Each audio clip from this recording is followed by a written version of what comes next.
আমি লঞ্চে দাঁড়িয়ে ভিডিওটা করছি, এটা ভোলা ইলিশা ঘাটের। দেখেন ভোলা বরিশাল সেতু আসলে কেন দরকার।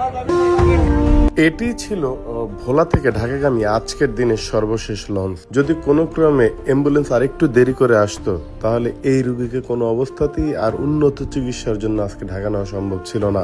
কেননা বাংলাদেশের মূল ভূখণ্ডের সাথে ভোলার সরাসরি কোনো সড়ক সংযোগ নেই, অথচ ভোলা বরিশাল সেতুর মাধ্যমে 22 লক্ষ ভোলাবাসীর মৌলিক এবং নাগরিক চাহিদাগুলি পূরণ করা সম্ভব।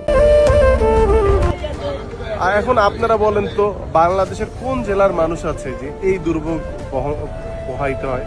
একটা সেতু থাকলে কিন্তু ওনারা খুব আরামসে চলে যেতে পারত। সো সংশ্লিষ্ট কর্তৃপক্ষ, আমাদের সরকার, আপনারা যদি একটু বিষয়টা বিবেচনায় নেন, এইরকম এই যে রুগী উঠলো তার পরিবারের কিন্তু দীর্ঘ নিঃশ্বাস খুব খারাপ জিনিস।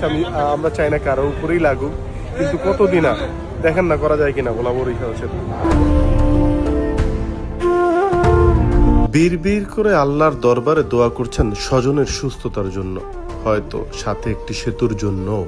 আল্লাহ তার দোয়া কবুল করুক, আমিন।